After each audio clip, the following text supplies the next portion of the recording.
Welcome back to another Conversations of a Different Kind. I'm Yvonne Perry, and I will be interviewing and having a conversation of a different kind with my friend Brenda Williams today. We never know what these conversations are going to be about. We don't plan them in advance. We totally let the spirit and energy and love flow, and we're always surprised of where we end up. Today, we're talking about what does it mean to be wholly human? Is there an us and them? Who is they? Why are we listening to them? Who are we listening to? What are the different hats that we wear? The archetypes and the multifaceted expressions of ourselves. We're going to be exploring a lot of things, but the main theme I think brought us together today that I can take away from this interview is, what does it mean to be in the now moment? To take the pause, to live in your 18 inches, to consult your 18 inches before making any response to anything that you are approached with. And so what happened was that I started journaling, and all of us, because I was trying to describe a little bit about my feelings today, that, who are we? And all of a sudden it was like, okay, are we there? Who are people listening to? Maybe that was a better way. Came about as who are we listening to? Because I had a conversation yesterday with someone, and they were so excited because of all of these big names. That was the quote, big names going around, and had I seen this, and am I participating, and am I listening to the story, listening to all of these, because they're all out there now and they're so excited. And so my first thing was, oh, well, no. And then I thought, well, I'm not finished listening. I'm not finished learning. None of us are finished learning. Right. With that being said, though, who are we listening to? So that who are we? But better than that, who are they? They said this, they said that. Yeah, really. They said, because we all use it, because I still use the word, because that was pretty common in the day. But I've got this 3-page dissertation as we questioned and answered about that. So I'm starting a blog, and it was like, how interesting, because it came up about 2 things. First of all, I was listening. Am I listening to, all the things that are going around? Then on the other side of that, I heard someone say, I'm listening, but I'm not hearing anything different, but I'm not hearing anything that's giving me any solutions. Now, what do I do with this? So I know it. Well, I knew it, but I maybe picked up 2 or 3 things that I didn't consciously acknowledge that I knew. So I guess I did learn something. How has it changed? And that was the whole thing. About these questions. Who are we that used to be the they? How have our conversations changed personally? How have you changed? Has anything changed? And does it feel outside of yourself, or do you truly feel the we? Because we are a we now. Well, I don't know about you, but back in the day, it was always a we. When I still refer to myself, generally, I refer to myself as a we, but I still go outside to say they said. And it's like, no, they aren't saying, but it's the only way to have a conversation with yourself is to have an outside. But do you understand what the outside is? And the part that's saying we're still separating. And that was the whole crux of this 3-page dissertation, was beginning to bring attention to the fact that we, those of us who are supposed to be stepping out, experience, sharing information, we're still dancing just a wee tad in the old paradigm. Oh yeah. And how do we give an example of that makes that real? Part of the back 4, that becomes an important or significant step for all humanity at this time. Whose voice are you listening? Are you hearing and listening to? what separates you and them and keeps you from acknowledging you are part of them and the we? These are the questions to ask. Then listen and feel the vibrational field of the answers given, or feel the vibration of the thought following the words. Therein will lie the truth of the separation, for in the desire to learn more, often the now moment of the experience of resonance is missed.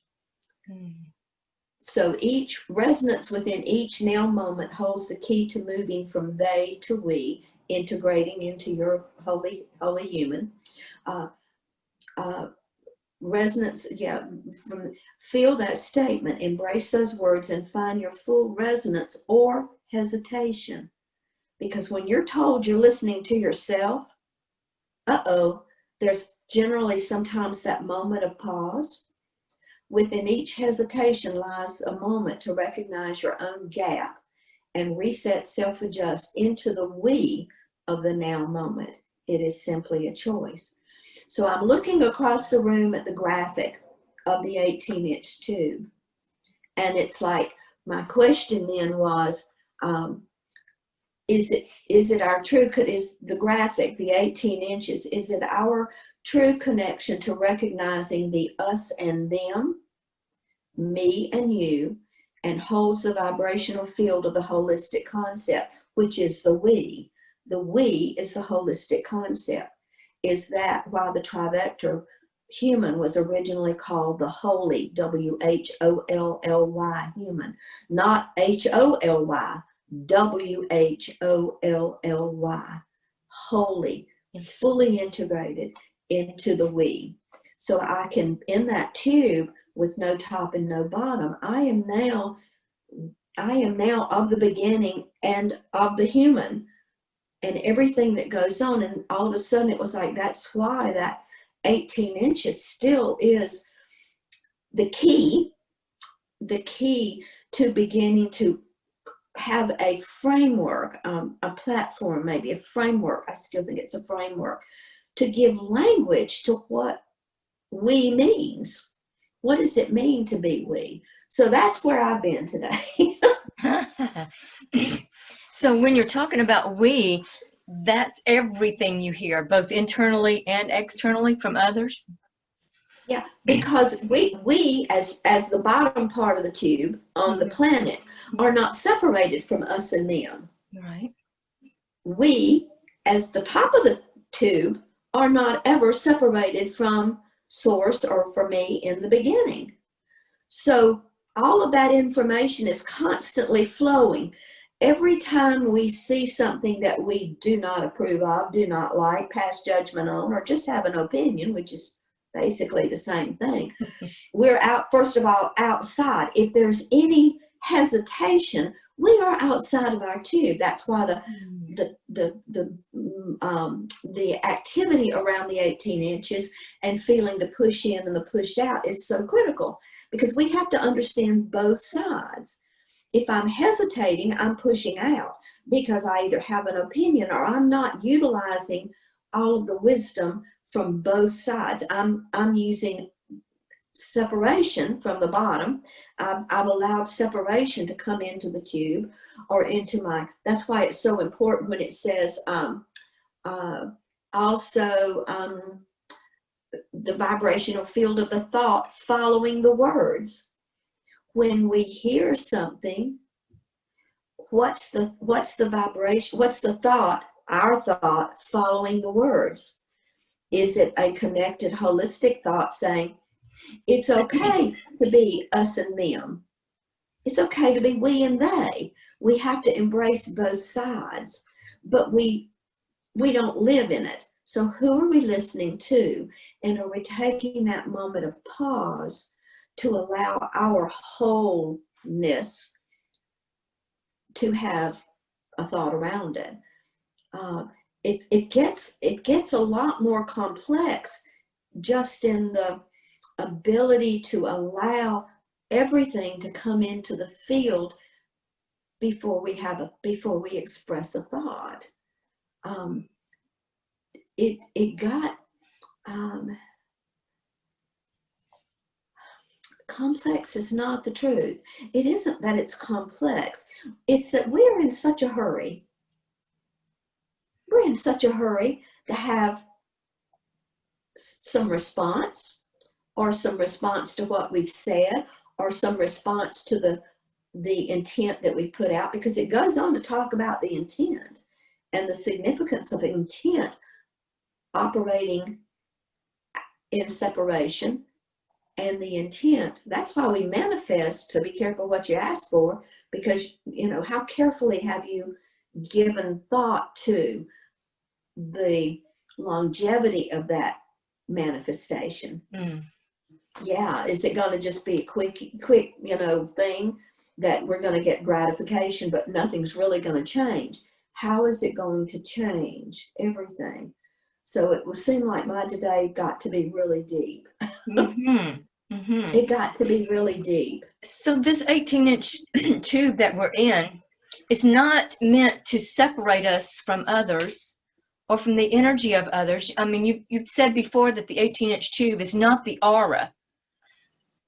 So it feels like a container of some sort. How is that not separation? Because it is an expression of our time here on the planet. Okay. We have made an agreement with upstairs, in the beginning, source, whatever you call it. We've made an agreement to come here and to be part of a solution. And in order to do that, we all talk about remember the beginning. Well, remembering is not a mental construct. Memory isn't about words and language. Memory is about vibration. And all that's held in that tube literally is vibration. When we're connecting both ends of that vibration, we're adding words and emotion. Because remember, my feet are on the planet, my fanny's in the chair. So I am a human being expressing all of the wisdom that is contained in what we call this 18 inches, which neither one of them can be whole in this 18 inches. We can't be all spiritual. We can't be all human, because that's the total separation. We bring all of that ability to access from the bottom, access from the top instantaneously. And before it exits either way, before it comes out my mouth as a we, it has to be a we. Otherwise, it comes out my mouth as a Brenda. And sometimes that is because I've heard something from somebody and I've kind of pulled it in real fast and I want to use those words too. That's why I noticed when I put things in, Lori, gosh, I can't remember her last name now, but she uses a phrase all the time, the now moment. The now moment. It is a powerful statement, powerful. And every time I use it, I put it in quotes. It's sort of like Jill's statements. Oh gosh, now I can't remember that one. Yeah, they're just out of the field right now. But other people are sharing phrases that are vibrationally connected to both ends of our tube. But it's not the story. It's certain trigger phrases that belong to the holistic concept that we're bringing in. My next first step is Jill's. That's a quote. Every time I use it, I put it in quotes, my next first step. Because when I embody the wisdom and the human vibration and then begin to move it out through my mouth, I am the tube. You are the tube. We are the tube, but we're only the tube when we are in that holistic concept. Otherwise, we're an auric field or all these different fields. The tube simply means I am integrating from my wisdom and I am using my human experience to express it in a way out to humanity in a vibration that includes both. Does that? Well, I was confused at first and I didn't even know what questions to ask you, but I'm beginning to see and feel what you're saying. it's like we want to make sure that what's in our field is congruent and in the oneness before we have any response to anything we hear or say. And that's what the pause was about. Reset, exhale, begin to breathe again. Okay, so let's go back and just kind of look at that whole scenario. We are now we do a reset. We're coming in because we understand from a mental construct that the reset will balance what is being communicated inside vibrationally and to other, because they don't use words, and what we're hearing outside. So everything that's going on is inside and outside. So we reset and we bring those two together and step into the tube. The reset self-adjust brings us into that 18-inch vibrational field of contact with wisdom and humanity, our humanness. We have to be able to work with both. Opens the opportunity now, the pause, not the pause in breathing. Go back and feel what this feels like in your tube, in your body. The pause allows that moment for you to decide, whose voice am I going to use? Whose wisdom am I going to use? Whose words am I going to use? And that's why the cadence of the voice is the key, because you can always tell when someone is thinking about what they're getting ready to say and when the words are flowing. There's a different vibration to it. There's a different feeling to it coming out and a different feeling to receiving it. You recognize the wisdom being embodied in the human form and coming out in service to humanity. It's different from just telling things or expressing, giving words. So all of that tube, all we're doing now is beginning to understand for the first time the magnitude of our ability as a human being on the planet to express divine wisdom in a different way. It's not just about giving bunches, epistles of information. It's about how can I use all this wisdom and all this information that I'm hearing from all of these different people. Look for the code words. How do the code words resonate?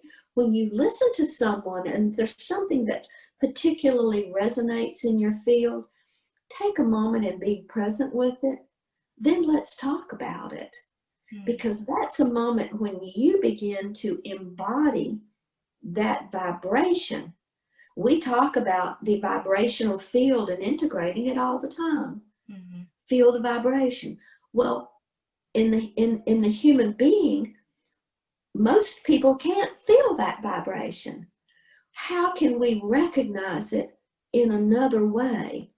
So what we're doing, it feels like what they're asking us to do, because I have to Q&A through my journal, because that's how I integrate it, because I get an example of how to language it, blending those two facets together. Then it can come out in a blog, or then it can come out in dialogue. We have to find ways to bridge. And while we thought we had bridged a lot, and we have, we are now in the deep trenches of bridging in a very laser precise way. That's what we're doing now. And that's what because it has been suggested that you and I do more of this, and that I step back from just talking to other people in that, going on, and because I turned down and said, I'm not quite ready to who am I going to talk to? Being more precise, who are you going to talk to? For some reason, we've been tossed into this little mix to expand the bridges, because newbies coming in are going to be all of a sudden expressing light language and not having a clue what they're talking about or even what it is. I can remember when it happened to me, and this was back in probably 94, and I encountered someone, and when we walked into the room, she started talking to me. I knew exactly what she was saying but couldn't translate it. I started talking to her, and she was part of the catalyst for me being able to do one of the experiences at Shasta that was way outside of my pay grade and just about took me down. But had I not had that experience and the tool that she gave me at that moment, because I had been whispering things as I would drive in my car, I thought I was singing, and it was like, well, they don't recognize any of these words. You have such a library of experience with light language, and a library of experience bridging, and a library of experience being able now to work with humanity that are just now beginning to experience this. The other side of that is you also have a library of experience dealing with people like me. Meaning, what's people like you? You People called like me people. normal last week. I'm still getting over that. Oh no, that is such a blessing. I That know, is such dear. a blessing. I know. That is such a I'm blessing and just such a teasing you. gift. I Yes. did not take offense. No. Because normal is that you have the ability to stand in many different roles. But when you come to the computer, when you come to the screen, when you come to the book, you're only speaking one language. You're only speaking one language. In my reality, I'm still having to bridge between the three languages of the physical, the physicality, the physics, and the spirituality. And realizing, wow, we bridged a lot, but there's still a lot more to go if we're going to bring the gift that upstairs gave for this particular time for the masses of humanity, not for the elite groups that are figuring it out slowly or quickly on their own. Uh-oh, I think you froze, dear. Oh, there you go. Okay, we're back, I think. No? Something to do with our internet connection? You're frozen in one position. Can you hear me? Oh no, I'm moving. Both of us are moving on my screen. Okay, well, let's trust that we're still moving. In response to what I'm feeling from what you're saying, the 18-inch tube is something we can either, I'm going to say this, step outside of or be in, and I'm not talking about removing ourselves physically from that because we're always connected. But there are times when we make the choice to just make assumptions, jump to conclusions, spout out something off the top of our head, rather than taking that pause that would allow us to discern a more helpful position on what it is we're about to say. I think of Don Miguel Ruiz's book, The Four Agreements, and one of those was to not make assumptions.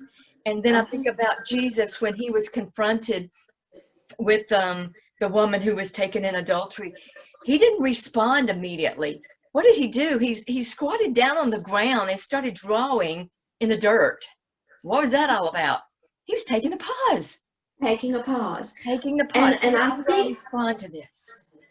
I think both are true, because I think there are times when we have made agreements with people to come on like a gangbuster. But I think that they are few and far between now. I think that because we have made this shift, that we are now more, have the ability to recognize the significance of taking that pause, of taking that moment. I believe that's when we engage our full ability to make a difference with our impeccable words. Don, yeah, I loved that. I love the 4 agreements. Be impeccable with your word. I think that requires that we constantly monitor the cadence of our voice. And when we are just chit-chatting and when we're just out, doing something that we know is just pure human, that's phenomenal. Why not? We're not required to be Jesus on the ground right now, getting ready to go to the cross. We are required to embody our humanity in all of its facets. Embody it, embrace it. Go run naked in the moon. I've done that. Well, on Main Street.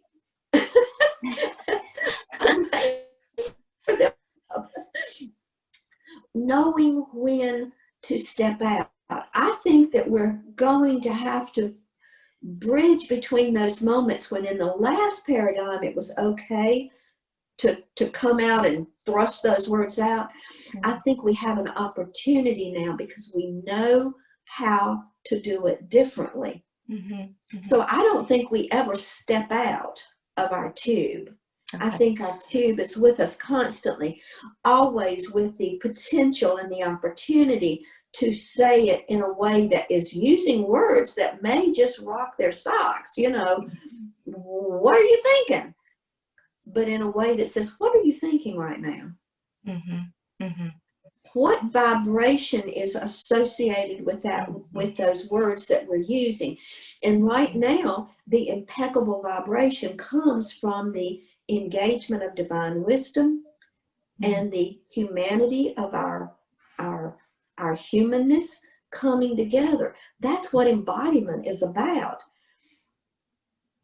But as a human being on the planet, or at least it's my experience, if I'm not in that moment, that now moment,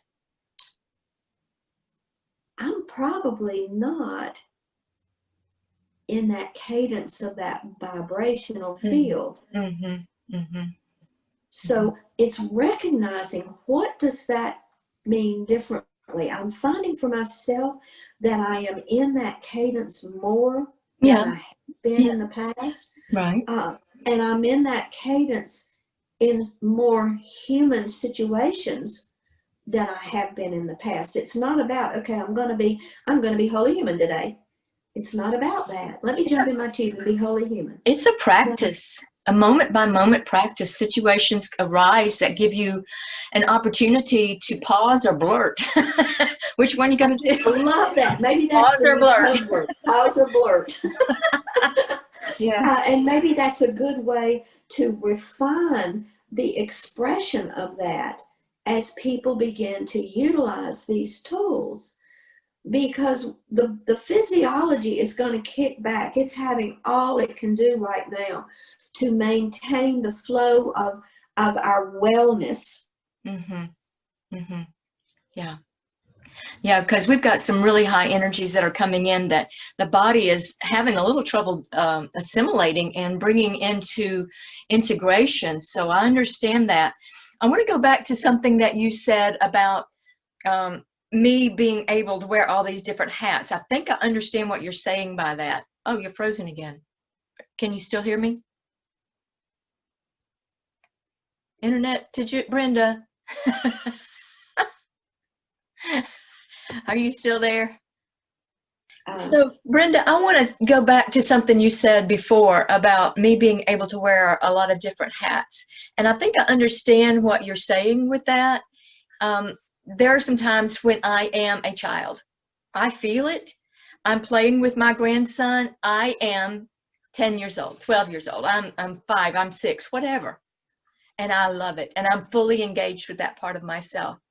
There are other times when I'm with a client who's grieving, and I'm there in my counselor hat and my encouraging divine mother arms and putting that around her to help her or him to feel okay with the feelings they're having.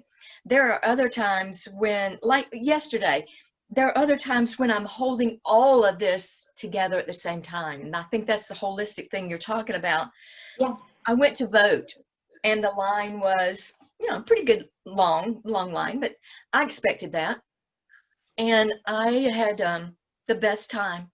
I was playful in bantering back with people in front of me and behind me, and the people that were in charge of facilitating the voting process in situ. But I was also doing light language under my breath the whole time. As I moved forward, I'm going, I'm anchoring codes. I feel it. I'm anchoring codes right here. I am broadcasting. I am transmitting these codes. And then I would be right in the middle of that in a conversation, pause the light language that I'm hearing internally and engage with somebody else that just walked by. And so it's just, that has become a natural thing to me. And I think that's one of the reasons I was so thought to be weird. I think I was thought to be weird because I could shift just like that.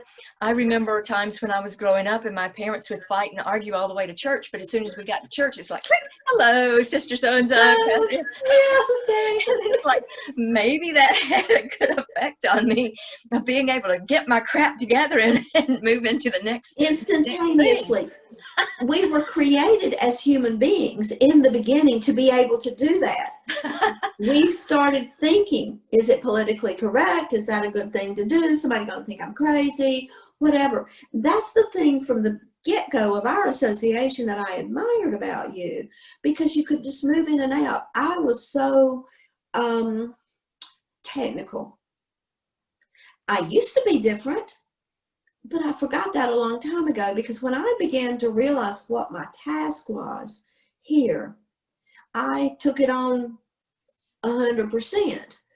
And that's my piece of the pie. That's my puzzle piece, which in some respects looks limiting, but it's not. I'm so much at peace with my reality.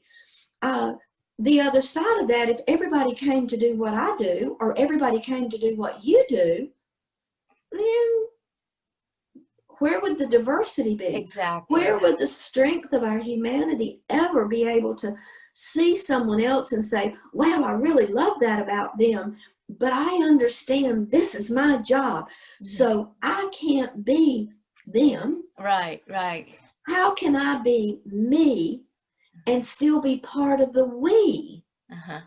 That's what that's what this surge that we're in right now, in my humble opinion, is all about.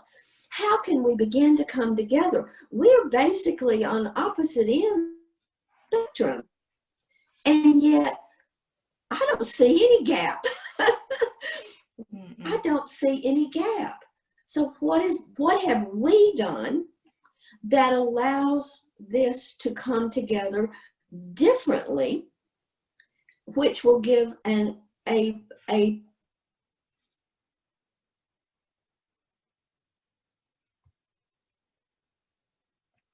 frozen. I think what allows us to do it differently and to come together is that pause, taking the pause and realizing that the diversity that we feel again with another person, whether we are comparing ourselves and trying to be like them and feeling less than and not good enough because we're not like them, or seeing somebody whom we're down the nose at and feeling like we're better than them. So I feel we have to be in our wholeness in order not to take that judgment either way as to where we are positionally, that we are equal with all people, that there is no, they're not as good as me, I'm not as good as them. We're all in the oneness. Is that the oneness we're talking about, Brenda? This is really strange. Well, we're back again after a second time of trying to connect. I think we're just getting into some really high energy where maybe it's the earth technology can't handle it, or maybe there's just something we're saying that they they don't want us to hear. Don't want out there. I don't know. We just go with it. Whatever. But yeah, I just I find it intriguing today. Of all things today, we had a huge gap.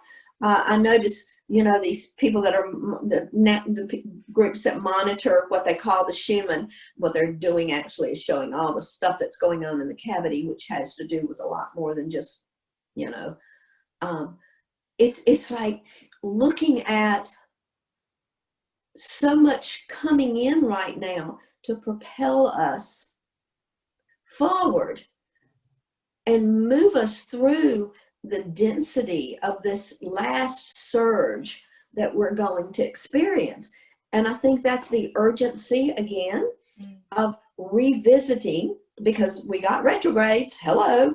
What does that mean? All of a sudden, revisiting the simple tools that they entrusted my piece with back in the 90s.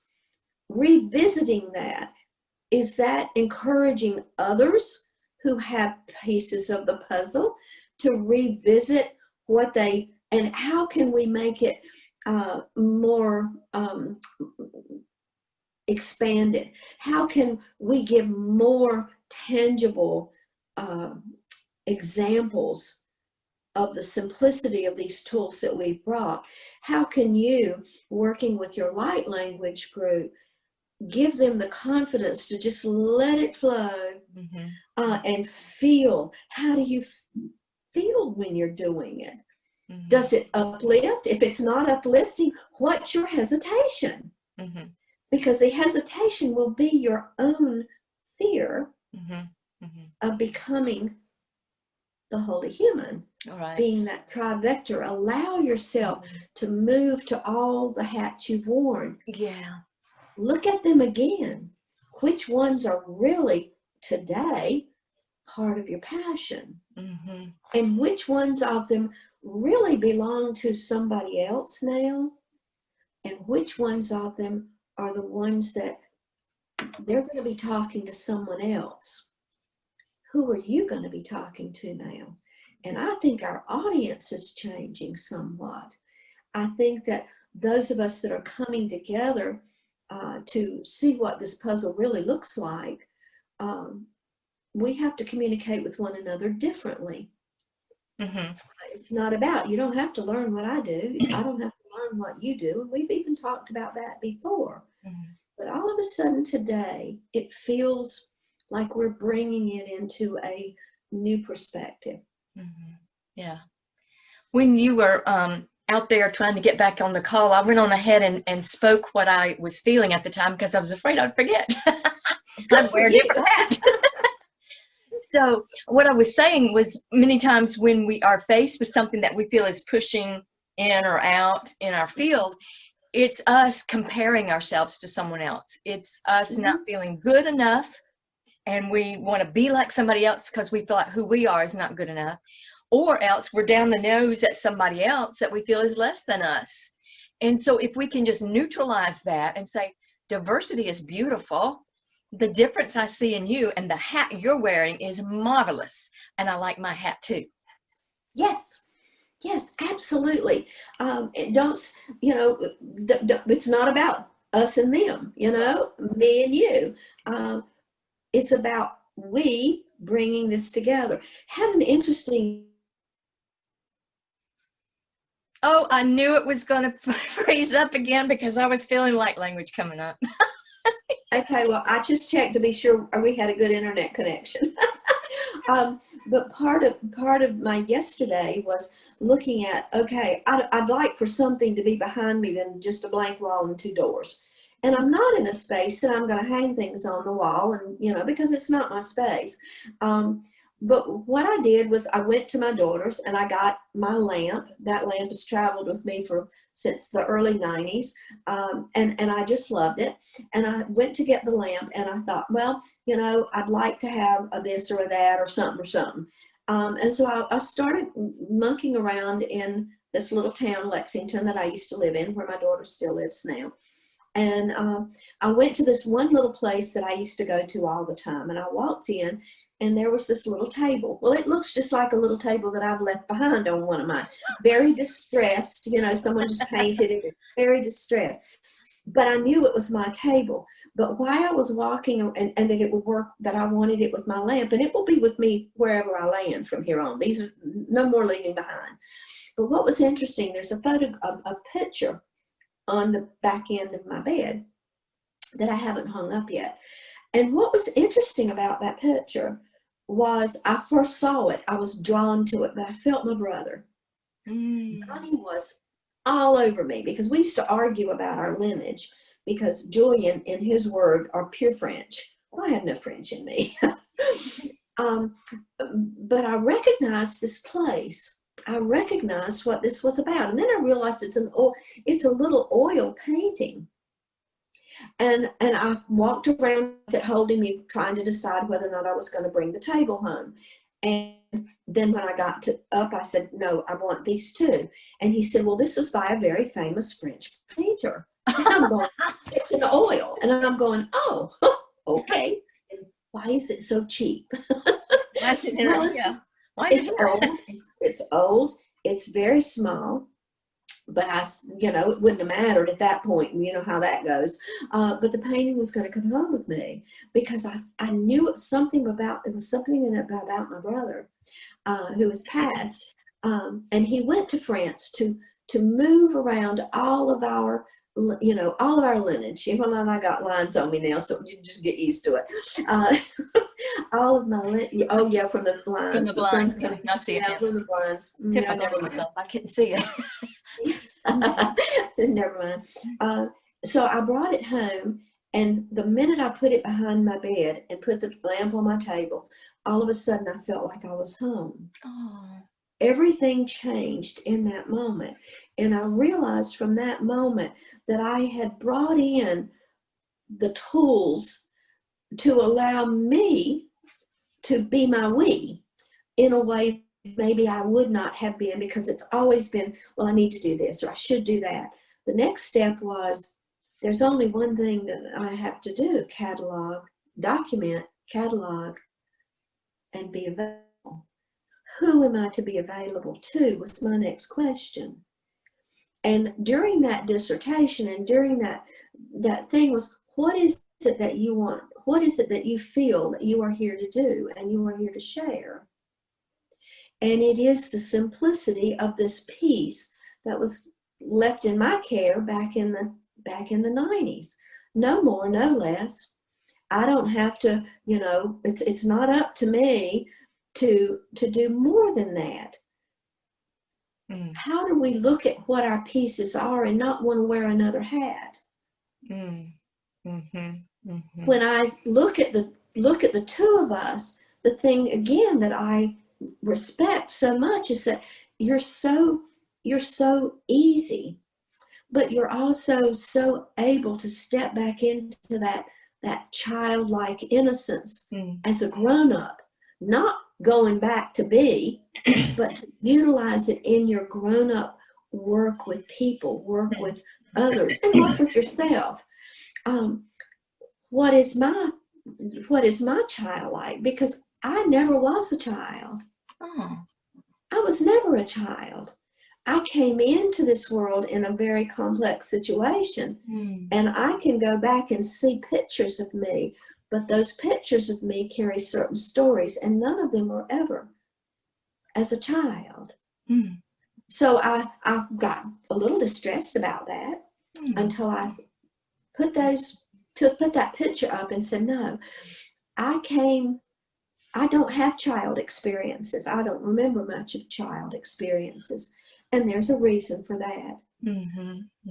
My grown up, as it relates to your childlike innocence, is authenticity.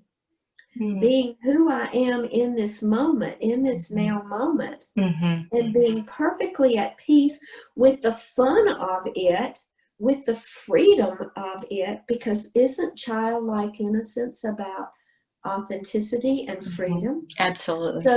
So what I had perceived as the diversity of our situations, There's no such thing. Mm-hmm. It's our expression that's different. Mm-hmm. But is that the truth too? Because I look at how we move very fluidly together in our conversations. If there was diversity, we wouldn't know what the common thread was. Mm. And yet it has been my experience that there has always been that common thread. The freedom, the authenticity, the willingness to express ourselves. Mm-hmm. Mm-hmm. And not apologize for who you are. Mm-hmm. And not apologize for it, nor try to be something different. Mm-hmm. If that's true for us, is that not true for everybody? Is that not what a we is? Mm-hmm. Yes, yes. And I think the reason the childlike innocence and freedom and authenticity is so important is because it helps people feel safe. Absolutely. In the light language classes that I do when people are activating their languages for the first time, sometimes I have to come out very playful, loud, banging my drums and everything else, just to kind of wake people up to go, let's have fun. It's okay. This is not serious, even though it carries a lot of weight. A lot of weight spiritually, but it's not something you have to be afraid of. And it's what you said that makes the most sense. They're afraid of stepping into their power. They're afraid of being wholly human. And I think the safety of the childlike playfulness and the loving, non-conditional, unjudgmental appreciation and acceptance of diversity allows people to be safe. And I would love to see all of us be able to offer that to one another.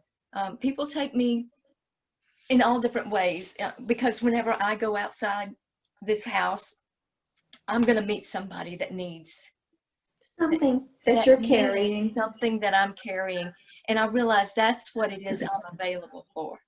Yes.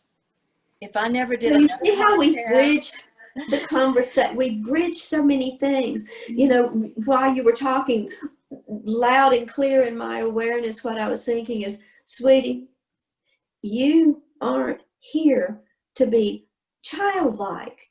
You're here to be Southern.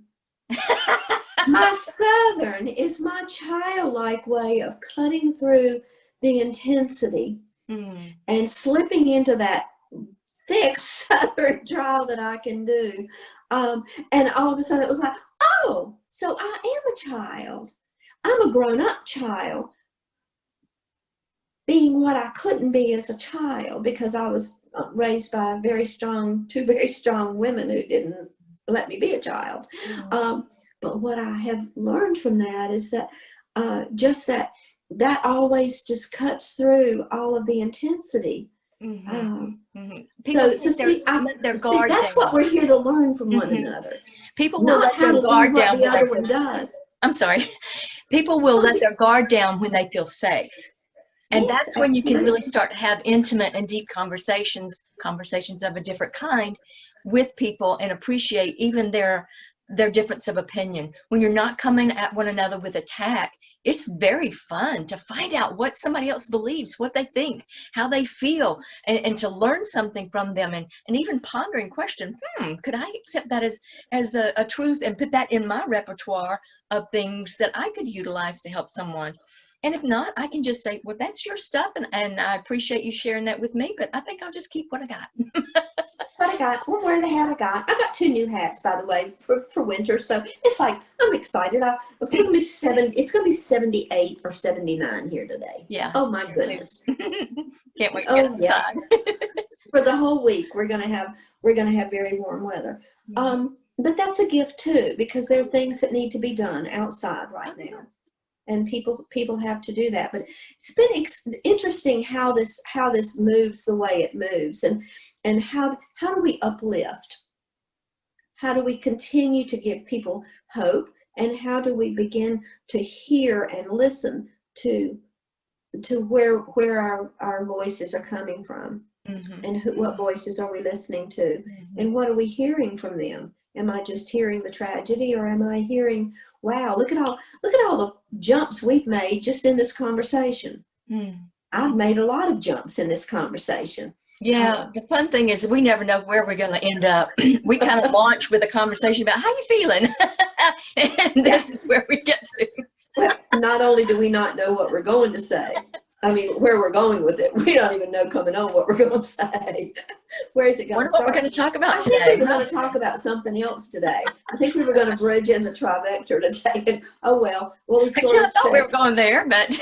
Yeah, well, we needed, I think, more than anything else, to give a good framework for understanding what the precursors are, and get a feel for what is this 18-inch we talk about all the time. Well, I think there's a lot of information around what this 18-inch embodies at a level that we haven't talked about. We've talked about in words, but I think there's a better framework around it right now that sort of gives a feeling.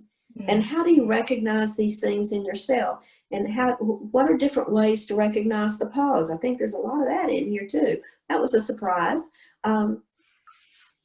The door's open. The door is just open now. And in my world, anyway, I'm eager and anxious to do this kind of thing. Because it's not, there are plenty of people out there that can teach you anything you need to learn, anything that you're curious about. But once again, if you don't ask, there's nothing, there's no resonance. There's no way for it to bridge to its fullest potential.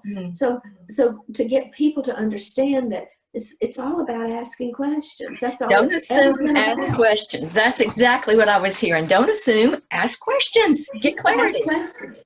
Get clarity and dive in all the way and share what you're sensing and what you're feeling and what you're hearing. One of the biggest things is, did I hear what I heard what you said, but did I hear what you meant? Yeah, did I process it the way you actually intended for it to sound? And I can tell you 99 times out of 100, we just hear words, but our internal system doesn't process words. Right. It processes vibration. Yes. What was the vibration of the intent of your words?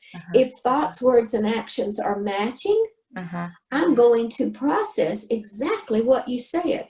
That's why sometimes we come away from a conversation and we don't relate to it, or something comes up and we feel kind of icky about it. And it was like, well, you know, we said this the last time and I didn't like it.